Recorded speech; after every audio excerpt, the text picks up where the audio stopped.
Hello students, so I hope all of you will be fine. So from today we are going to start another course which will be related to the AC circuits. Previously we have studied all the techniques of this electric circuit analysis in our DC circuits analysis course, but getting to know about the AC circuits is also one of the important tasks of your circuit analysis techniques.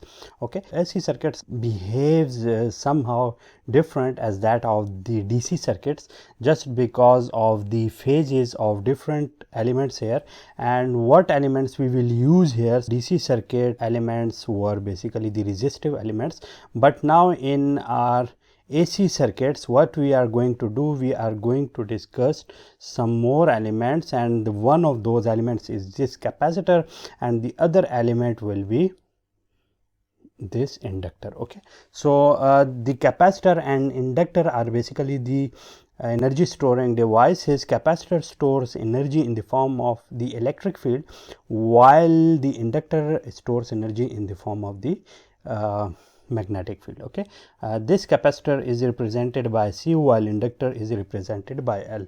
So these are basically the two devices which are responsible for the phase change in voltages or other electric circuit quantities. So therefore, in order to tackle all the issues here, we are going to study the topic which is related to the phasors. Okay, so what are basically the phasors? So let me remove these things and let us discuss the phasor. So what is a phasor? Phasor is basically the rotating vector.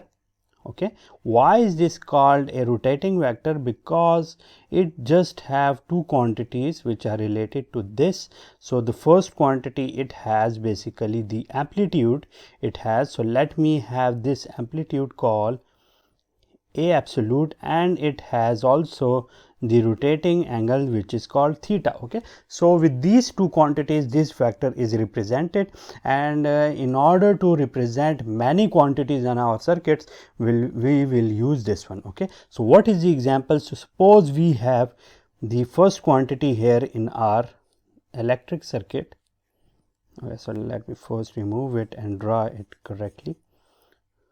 Okay, so let us have here, this is the amplitude, this is the time, and let us have the first source here. So this is basically the waveform associated with my first source. Similarly with other source, when we talked about it, it has basically the waveform which is like this one. Okay, so we can see that when this waveform is at 0 or this curve is at 0, we can see here that it is at its peak. So there is a 90-degree phase shift between these two. Okay, so there is a 90-degree phase shift, or we can call it pi by 2 radians phase shift between these two quantities. So in order to represent them, it is very difficult for us to represent them like these waveforms every time. So in order to represent them, what we can use, we can use the phasors. Okay, so therefore phasors will be very important, and we will represent many of these quantities in the form of the phasor diagrams, and phasor diagram will tell us all about any circuit or all the quantities which will be related to those circuits. Okay, so in order to tackle the phasors here, what is the basic thing which we should have, and that is the complex analysis or complex variables.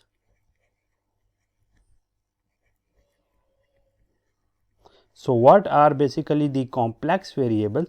So in complex variable we can very easily see that let us have a complex variable z which is equal to the quantity A and another quantity which is, let me call it B, and these are basically separated out from each other by using this J. Okay, so that is basically the complex quantity, where A is the real quantity or real term here, while this B is the imaginary term just because of this j. So here in electrical engineering we use j instead of I. So I is basically the iota, and the value of this I is -1 square root. Okay. So why do we use this j instead of I? Because in AC electric circuits this I is basically used for the current. Therefore, j is usually used in complex variables for representing the imaginary quantities. So in Cartesian coordinate system we can see that any complex quantity, if this is the complex quantity, so it is basically represented with these two terms. This is the real one, this is the imaginary axis. So here I can call this one, let me have here this a and this will be j, and therefore this one is basically the representation of my complex variable z. Okay. So that is the representation of z, where a plus jb is my quantity. So in order to represent the phasors, we have different representations, and each representation has its own benefits, and in many scenarios one representation is used, while in other scenarios the other representation will be used. So let us talk about those representations. Okay. So the first representation here we have will be the rectangular one. So rectangular form is the representation where a phasor z is basically represented by these two quantities, which are a and b, which we have seen previously on our complex plane, that z equal to a plus b basically represented by this one. So here when two variables, like if z1 is equal to a1 plus jb1, and we have another variable that is z2 a2 plus jb2. Okay. So adding them or subtracting them, how we can add them or subtract them? We will just simply write them like z1 plus z2 or minus z2, and real term will be added or subtracted from the real term, while the imaginary term will be added or subtracted from the imaginary term. Okay. So the addition and subtraction is, this is the form, and here this is the operation, which is the addition or subtraction. While doing the multiplication and division, it will be very difficult, okay, for us to divide or multiply these two, because in this case we have to multiply and divide our ratio with the complex conjugate of our quantities, and it will be a lengthy process. At the end it will give us the answer, but it is somehow a very lengthy process. Okay. So therefore another very important form of the complex variable, and that is the trigonometric form.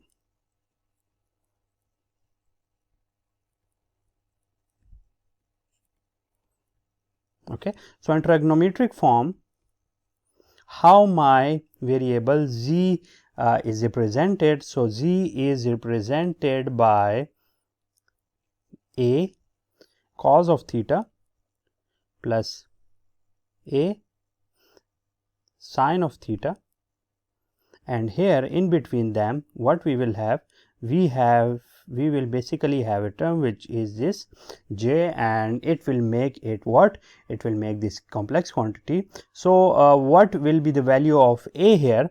So the value of a will be here. If you want to convert it from the rectangular to the trigonometric, so the value of a will be here a square plus b square whole square root, and the value of theta here will be tangent inverse of b over a. Okay, so that is the form which is also the derived from the rectangular one, while we can also, once we will simplify it from these terms, we will also get back to these terms as well. Okay, so this quantity will also be like this one once it is simplified from this one. Okay, so here once these will be converted into the rectangular form, we will see that these will also be very convenient for the addition and subtraction, while not that much convenient for our multiplication and divisions. Okay, so these two forms, rectangular form and trigonometric form,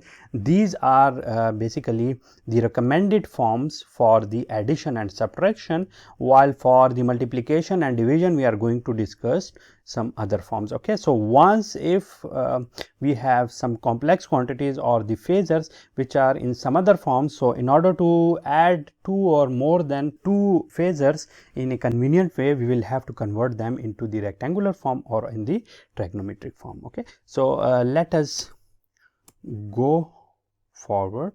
So the third form here is one of the very important form, and that is called the exponential form.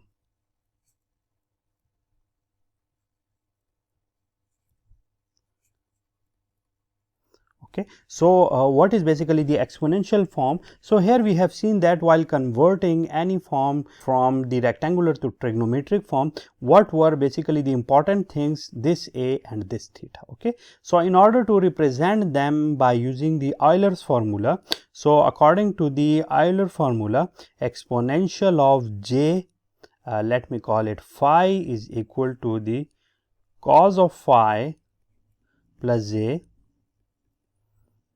sine of phi.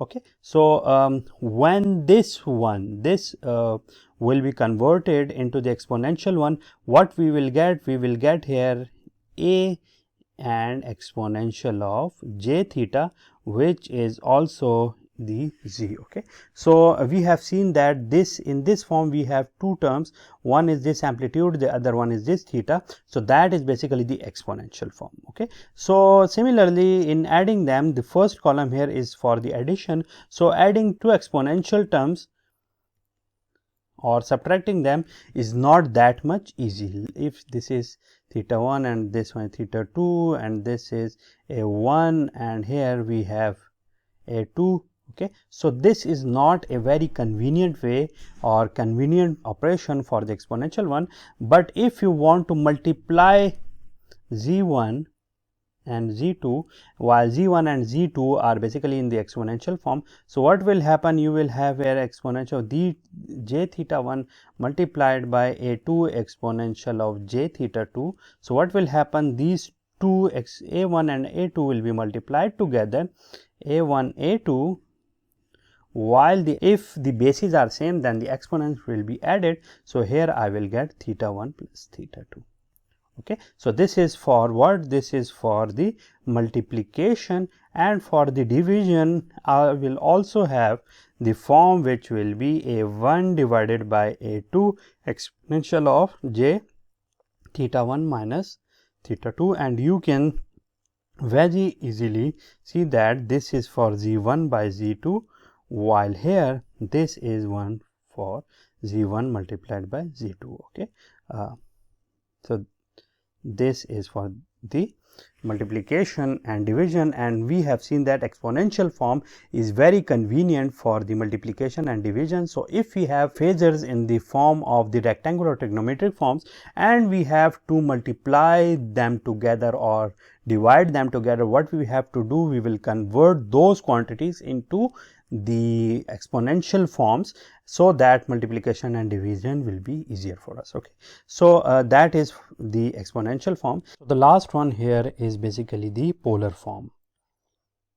Okay, this form is mostly used in our phasors because of the simplicity and convenience of it for the multiplication and division. This polar form is basically the derived form of the exponential form. So here we have seen that this A and theta are basically the two very important parameters of our complex variable. So here what we have to do, we can also represent our z on the basis of the amplitude and also this angle here, and for angle we have used this. So that is basically the polar form of our phasors, and it is also very convenient for the multiplication and division process because of its derivation from the exponential form. So these are basically all the forms of the phasors which we have seen today, and we will see that these are very useful for us to solve any circuit which involves the AC source. Okay, we will also discuss some calculator tricks which will be useful for us during this overall series. What book we are going to follow, and that is